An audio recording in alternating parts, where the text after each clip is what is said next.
Hello and welcome back to Analyzing Evil of Far Cry 6, the latest video game in the Far Cry series. In the heart of the Caribbean, nested in the fictional island of Yara, lies a tale soaked in blood, betrayal, and revolution. This is not just a game about liberation, it's the story of ideologies clashing, of systems collapsing, and of men flawed, broken, or fanatical, who each believe they are the saviors of their people.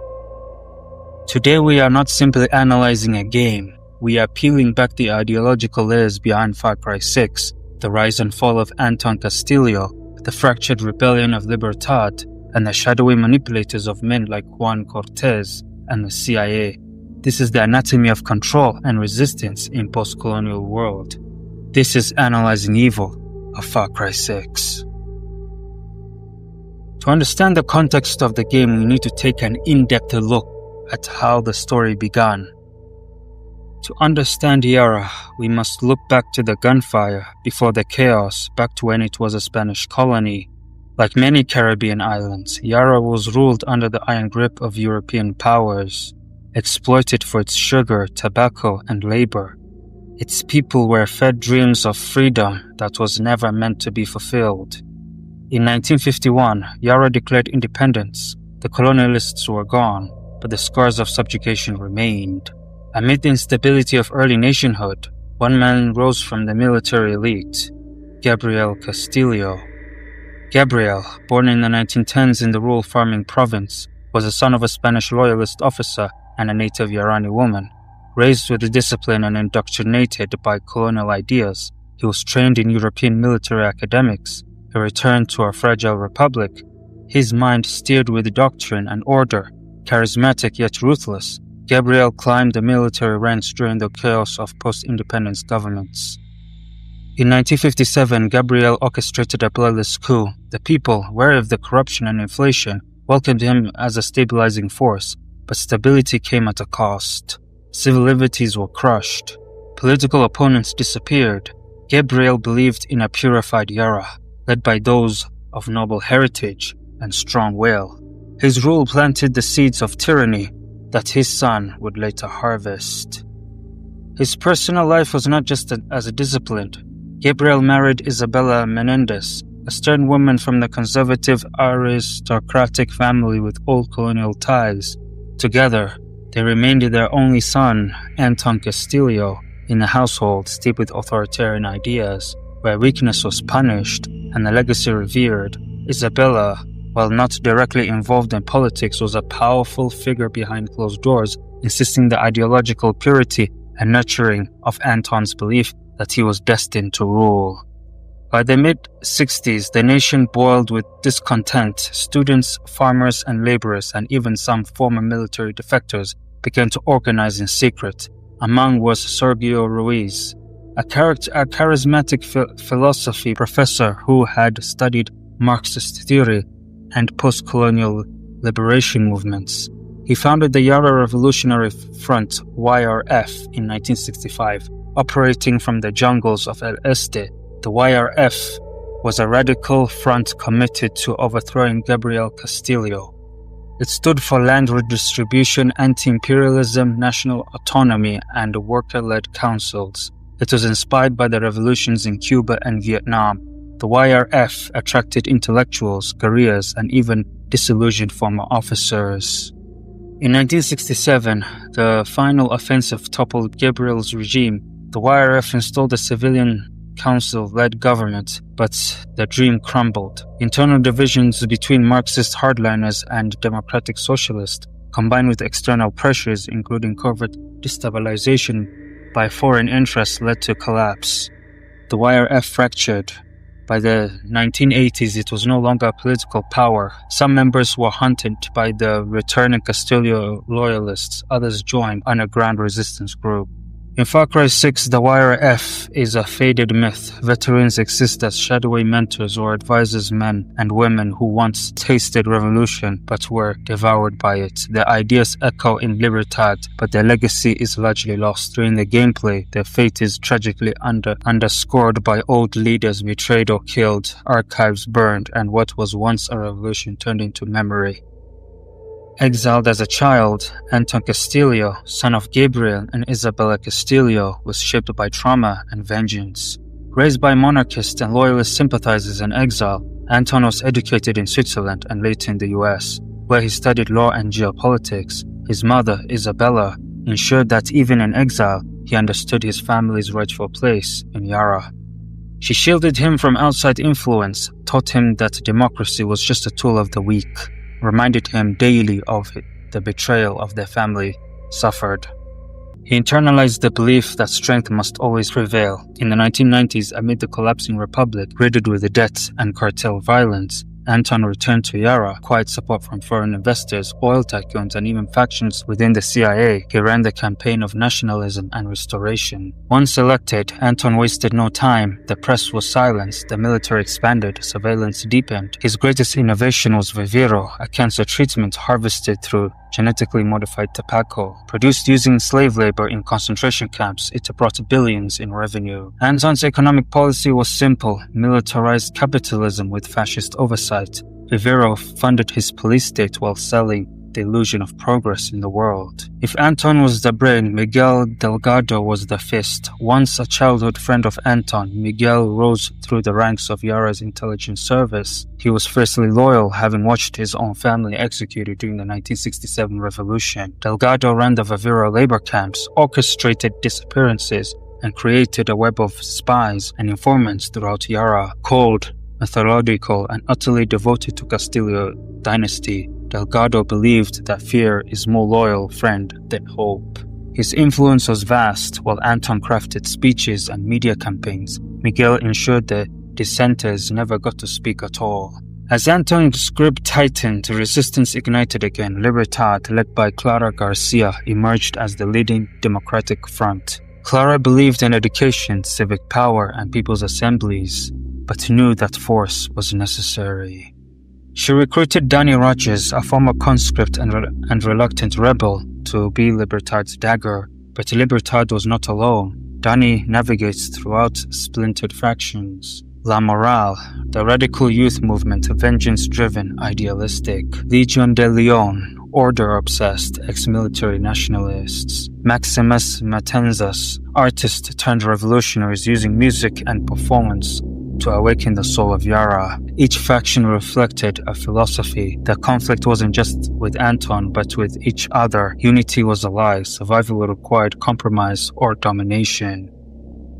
Libertad is an ideological heart of the resistance against the Castillo regime. The word Libertad in Spanish for freedom. While its public face is young, modern, and digitally savvy, its roots dig deep into the revolutionary soul of Yara's history, trying back to the fractured dreams of the Yara Revolutionary Front, YRF, and the ideas betrayed in the aftermath of the 1967 revolution. The name itself draws from the ideals of freedom and independence. The group is composed of rebels who seek to overthrow Castillo authoritarian government and restore democracy and freedom to the people of Yara. The word Libertad emphasizes the desire for liberation, autonomy from the oppressive forces controlling the island. Libertad is the primary revolutionary faction in Far Cry 6, with its roots tied deeply to the struggle against the totalitarian regime of Antón Castillo. The group is founded on the ideas of freedom and independence inspired by the Cuban Revolution. Their origins are traced back to the earlier attempts to overthrow Castillo's regime. It's led by Clara Garcia, a passionate and strategic leader who envisions a free and democratic Yara. In the 1990s, with Antón Castillo's return and remilitarization of the state, the remnants of the ideology kindled among Yara's youth, students, hackers, rogue journalists, and veterans who saw history repeating itself. The discussions form an underground network of Esperanza slum and rural colleges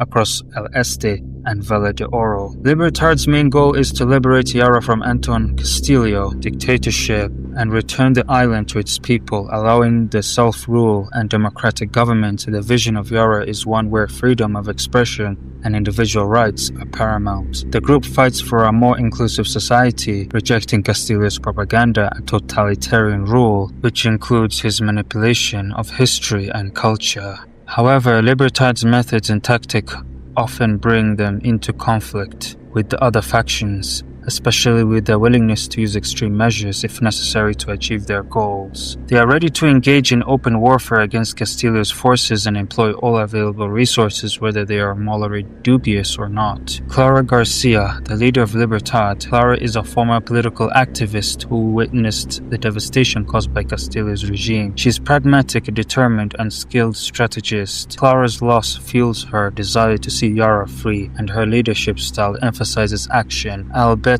with the occasional moral compromise in order to achieve the revolution's success. Danny Rogers, the protagonist who becomes a key member of Libertad, helps the group with various missions throughout Yara. Danny is driven by personal reasons, particularly the loss of loved ones due to the regime's violence.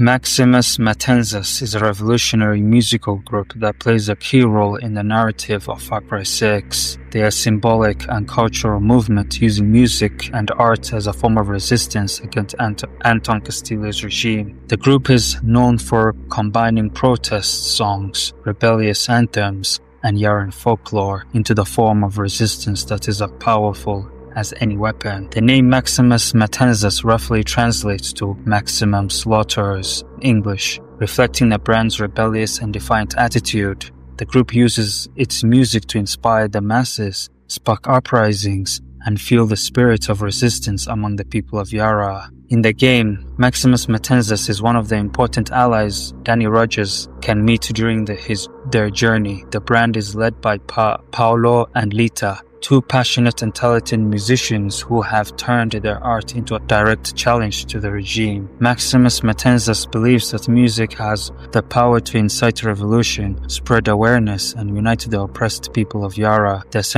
central belief is the art and culture can be as effective as guns in the fight for freedom, while the more militaristic factions like Libertad engage in direct combat and warfare. Maximas Matanzas believes in the ability of music and creative expression to challenge the very foundations of tyranny. They view Antón Castillo's regime is not just as a political entity, but as a cultural oppressor. Castillo's control of media and the suppression of artistic freedom are major themes in the revolution. Maximas Matanzas wants to return Yara to its people, and they believe that culture, free expression, and music are central to achieving that. Paulo, primary vocalist of Maximas Matanzas. Paulo is a passionate musician who sees his art as an act of rebellion. He believes in the transformative power of music to inspire change, and his compositions are often reflective of Yara's struggles, injustices, and aspirations for freedom. Paulo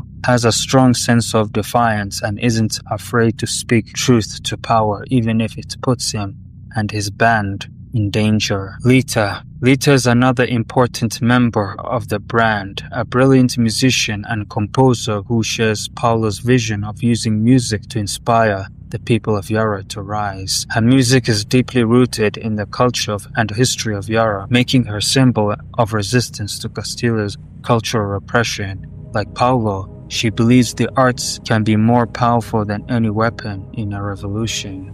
La Moral, Fury of the Youth.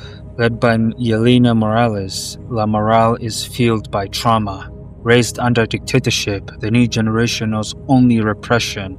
La Moral is a radical guerrilla youth movement operating in El Este, Yara's eastern mountain region, historically known as the birthplace of the 1967 revolution.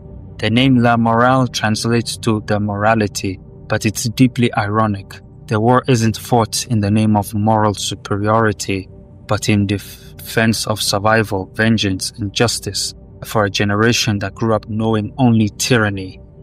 Operating in El Este, they sabotage, hack, and ambush.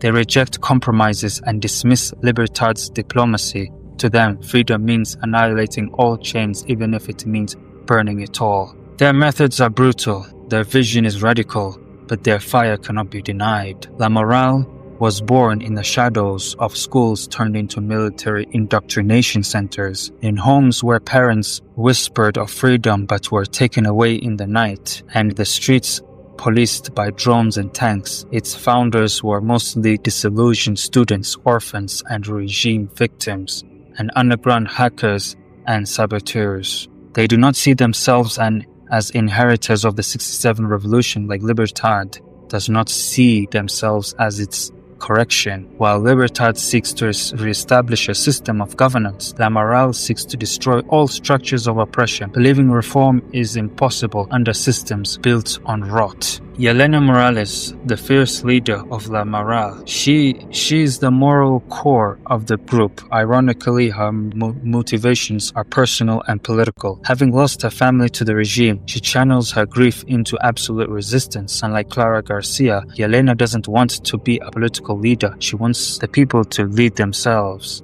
John Ron, her second-in-command and close ally, a tech-savvy guerrilla with a punk aesthetic. He represents the weaponization of culture and the internet. He runs La Moral's propaganda channels, hacks Castillo's surveillance, and spreads revolutionary messages by encrypted broadcasts. La Moral operates through sabotage, ambushes, and cyber warfare. They specialize in disrupting supply lines and military transport, blowing up regime convoys, hacking into military radio towers to broadcast messages, smuggling weapons and refugees through the El Este mountain routes. Their base of operations is located in La Jolla, a high-altitude stronghold surrounded by forests and rebel-built outposts. La Moral is emotionally driven, raw, and idealistic to the fault. Many of its members are barely in their 20s. Their trauma fuels their passion, but their inexperience often puts them at odds with more structured groups like Libertad. They despise compromise and believe that the only way forward is through the total collapse of the regime and its systematic legacies. Legion de Leon, the Lion's Legion, formed by General Raul Martínez.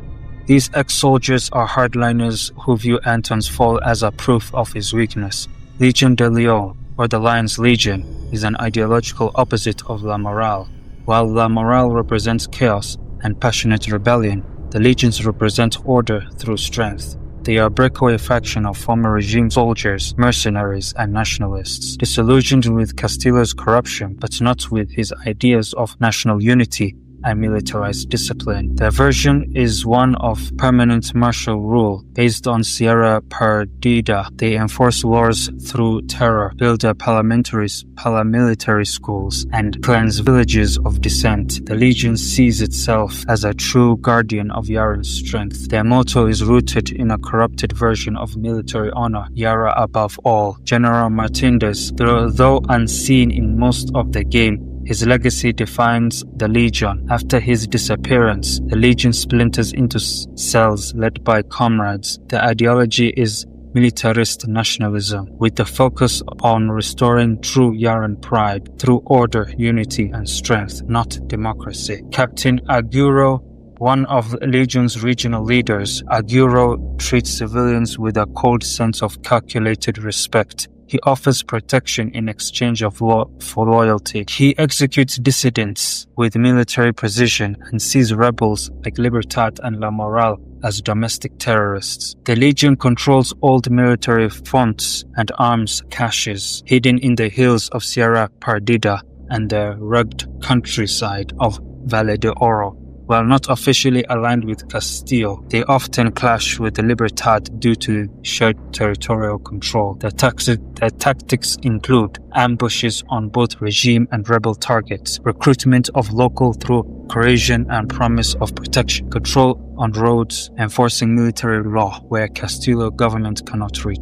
The Legion members are heavily indoctrinated, but many see themselves as patriots, not villains. They view rebels as anarchists who would plunge Yara into another post-revolutionary spiral. To them, freedom without structure is death. The psychological profile aligns with the real-world hardline militarists who believe only a disciplined few can protect the many. They're dangerous not just for their combat ability, but because their ideology offers an alternative form of authoritarianism that some Yaran civilians support. In zones where Libertad hasn't reached. The Legion has successfully posed as protectors. They are not freedom fighters, they are warlords in uniform. To them, liberty is a failure. Through the defeated military, the Legion doesn't die. In power vacuums across Yara, especially rural and mountainous zones, former Legion officers install martial law, offering protection for obedience. In some places, villagers accept this.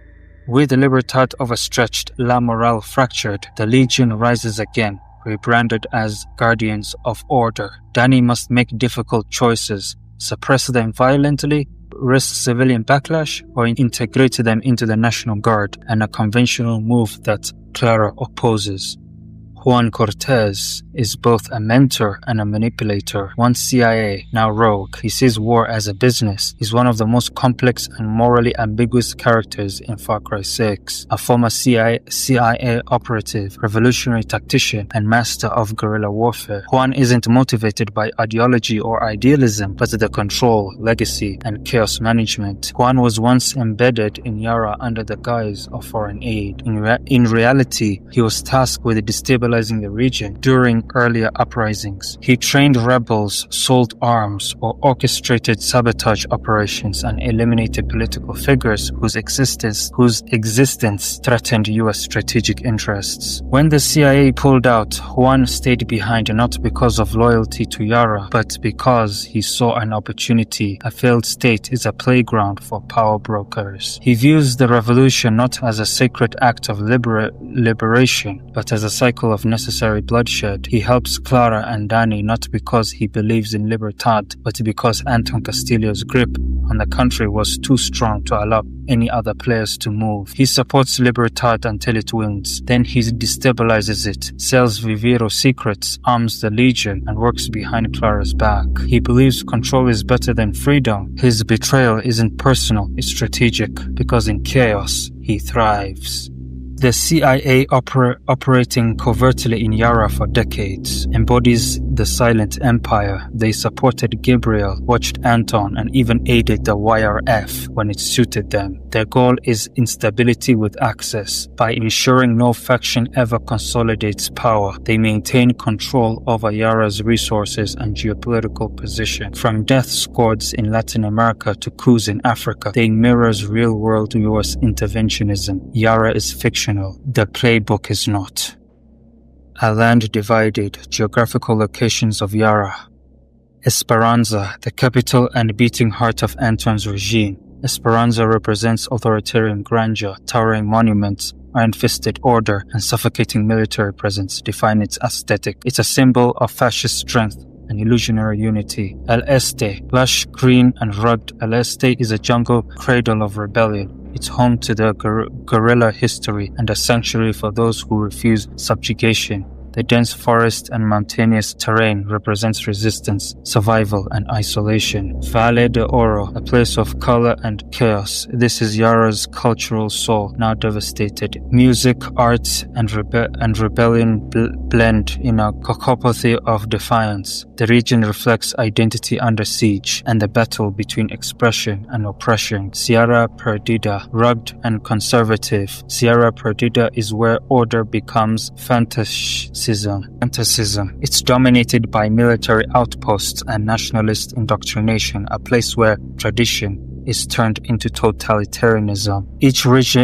region isn't just terrain, it is ideological territory. As Danny moves through them, the landscape itself becomes a character. In the final moments, Antón chooses suicide over surrender, killing himself and his son Diego. The hidden truth revealed: Antón had terminal cancer. His dream of Diego inheriting Yara was his last obsession, but Diego, unsure and compassionate, could never become his father. Rather than allow him to be reshaped or manipulated by the victors, Antón made the ultimate decision to end the dynasty on his own terms. This scene is brutal and tragic. It's not redemption, it's desperation. Antón dies as he lived, in absolute control. Meanwhile, Clara Garcia is shot whether by accident or by design during a negotiation scene. The revolution loses its heart. Power vacuums emerge. The promise of Libertad becomes uncertain. the ghost of Castillo dynasty lingers over Yara. After Anton's fall and the death or survival of his son Diego, a fragile provisional government begins to form, led by Clara Garcia, who envisions a decentralized democratic republic, but Juan sabotages it. He cuts arms deals behind Clara's back.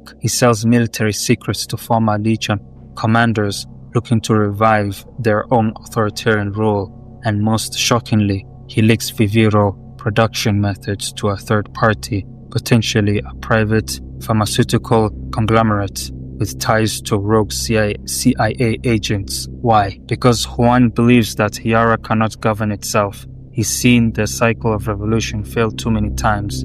Ideology is a myth. He has no faith in democracy, nor Castillo's dictatorship. Both, in his eyes, are doomed to corruption. Only balance through controlled chaos works. Juan wants to be the Grey Cardinal, the man behind the throne who ensures no one gets too powerful and everyone stays afraid. Conclusion: Far Cry 6 is not just fiction, it's a warning. When dictators fall, who replaces them? When empires hide behind aid, who suffers? Yara is not just about Anton, it's about power and how it corrupts, how it mutates, and how it endures. So we ask you, who was the true evil? Antón Castillo, the CIA, or the silent, complicit world that watched it all burn? Let me know in the comments below.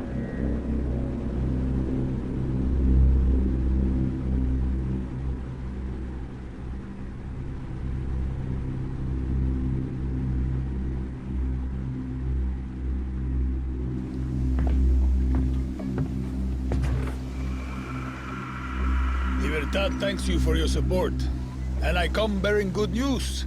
Our Ribiro supply has tripled. It's so sad about that Castillo kid. I mean, what his papa did. Wow, that is crazy. A tragedy. Well, some people are just sick in the mind, hermano. They're out of control. Same time next week. Oh, you can bet your life on it.